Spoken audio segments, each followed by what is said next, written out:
You have started recording. Hello, everybody, and welcome to the April Tempo Community Call. We've got an agenda. If you'd like to add anything to it, please pop it on there, or ask. Put it in chat. Smoke signals, whistles may also work if we can determine them via train. And we'll start to we'll jump in. And we'll have Q&A at the end for anything anybody wants to bring up. All right, we have Tempo 2.7.2 release, which looks like we had some fixes for panics. Hey, Matt, maybe can Joe, you share your screen? Oh, I can. And I would talk about that.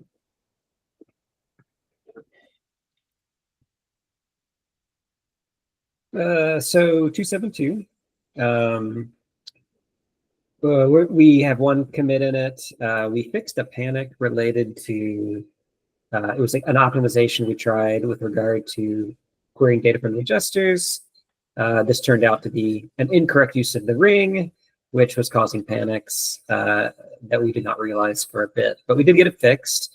The panic required some heavier kind of querying, and so we were not going to cut a 2.7.2, but then this fellow, Pavlik, submitted an issue, and it actually was also causing correctness issues at a much higher rate than we realized. And so we decided a 2.7.2 is warranted for both of the fixes. So that PR right there that you see linked fixes a panic that you probably haven't seen, and a correctness issue, which you may have seen because it's a lot more common than the panic. If you are on 2.7.1 or just 2.7, definitely suggest upgrading this one. And hopefully, your users may be impacted and they don't even know it. They're doing queries and they're getting 404s on trace IDs was the symptom. And they think it's just not in the database, but it might actually be. So heads up on that, and we recommend upgrading. Awesome. Enhance. Okay. So we've kind of had a theme for the past little bit on stability and correctness. So I think we talked about that panic issue there at the top. Or is that a different issue, Joe? That panic, I think we discussed last time, but I don't think we were talking about 2.7.2 yet. I don't think we quite realized it. So, oh, my bad. This compactor panic's a different panic. So this was due to us feeding bad data in Parquet Go, and Parquet Go is panicking while attempting to read a buffer. It was due to a change we made recently to stop compacting when Tempo notices a job changes. So they track jobs in the compactor, who owns what. Zach's actually working some exciting stuff in that area. But despite that, basically canceling the context out from under the compaction job made it occasionally panic.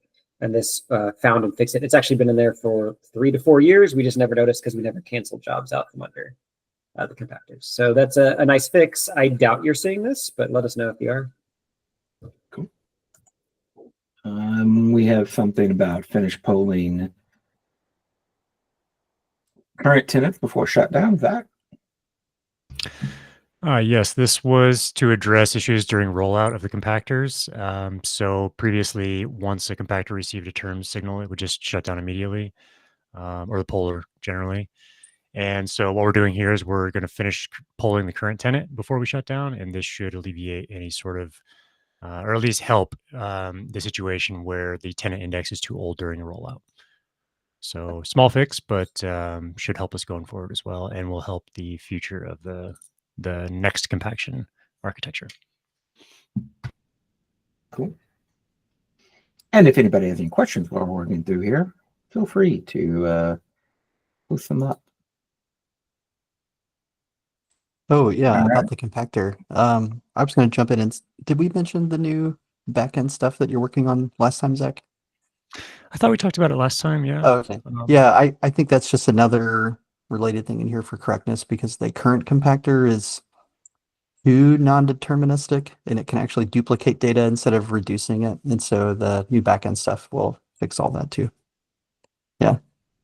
Yeah, good call. Cool. Looks like we have a whole slew of TraceQL changes. Yeah, I can cover these. So we have the new architecture, which is based on the queue, and the idea is that it will end up in a different copy of the data in the backend, which is strictly RF1. There's only one copy of every span, and it's very reliable storage and the way it gets there and everything.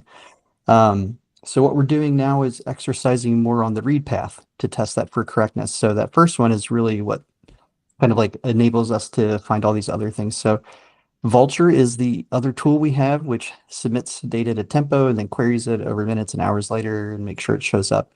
Now it will do the exact same thing, but it can pass a query parameter. So if we're running the new architecture in some dev cells, we can test both read paths at the same time.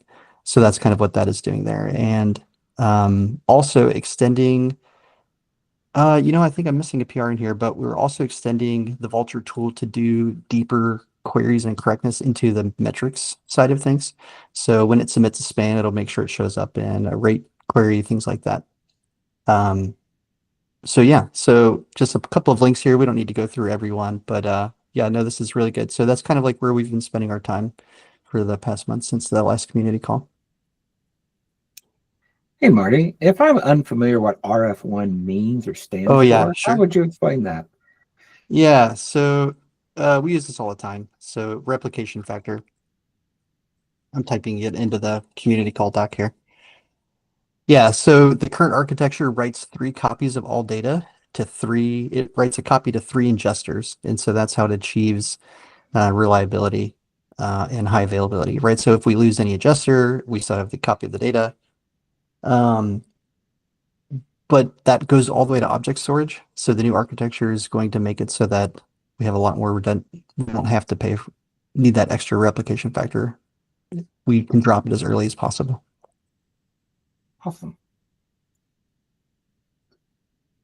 All right. That's something from Adrian. It looks like for fixing queries with ands and ors. So, Yeah, that's more for search, and then there's a couple ones there for metrics. Really, like the toughest one was that second from the bottom, the edge cases. So this is actually things that have been slightly incorrect for a long time. So Ruslan really dug into this, and it was a really good find. Having 3 copies of the data ended up kind of masking a lot of things. But now that we have the true RF1, I think it makes some of these things a lot more apparent. So yeah, so that was cool. I would like to call out how awesome this PR is with graphs and this is like top notch. Yeah, are there any others here that maybe we want to call out? I don't know what this one is. Also another Asian person, nil symmetric. Oh, is this where where nil equal nil didn't work? We're working on that too. Fame actually has a PR up for equals nil. We've had not equal nil for a while, and she's adding the opposite, which has been a request for a moment. This actually, I guess we maybe put does not equal nil in kind of a less than great way because it only worked going one direction. Span.foo does not equal nil.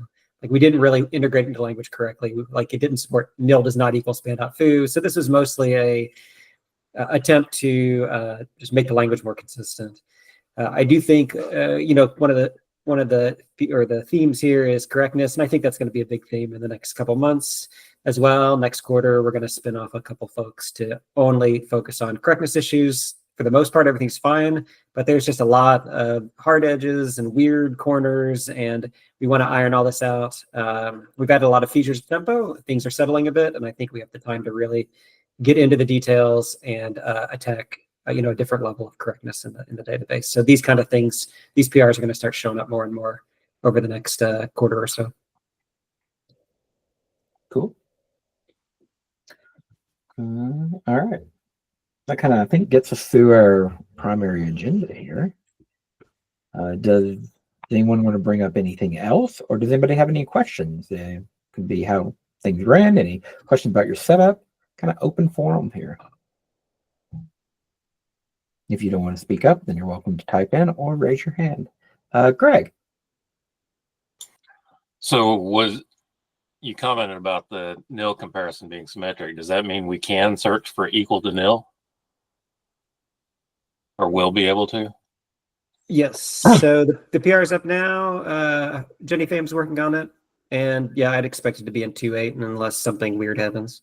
So yeah. So what my use case was that I want to exclude like except event.exception.message where it's equal to something, but if there was no exception message, I wanted to get the spans. I just wanted to exclude spans that had that stupid thing. Right. In fact, there was an issue, may have been you. Somebody filed an issue about that years ago.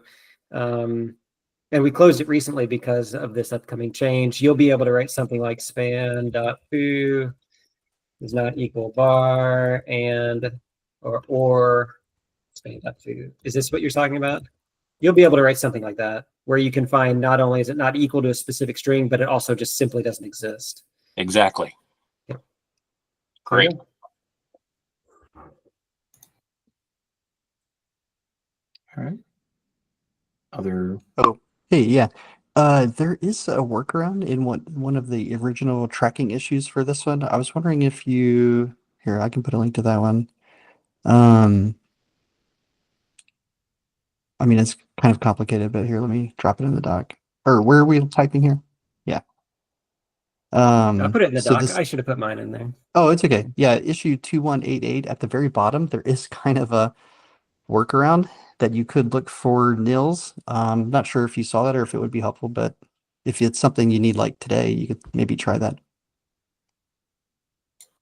Thanks. I'll look. Cool.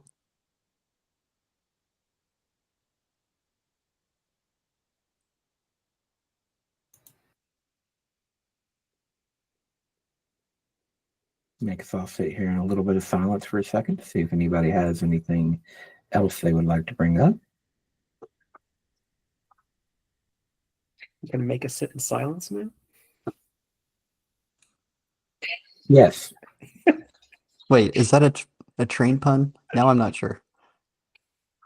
We haven't left the station yet. Oh, goodness.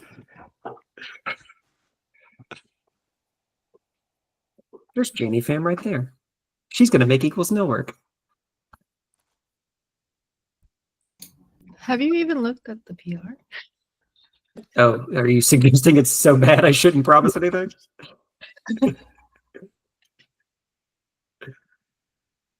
I have not looked at the PR, or I think I maybe did briefly, but I have not dug deep into it.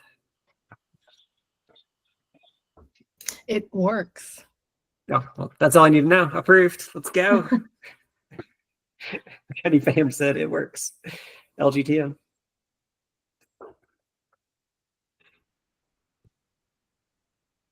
All right. Last call for if anybody has anything else they would like to bring up. If not, we will see you all next month. And everybody have a fantastic weekend. See you, man. Okay, cool. See ya. Bye. Bye, everybody.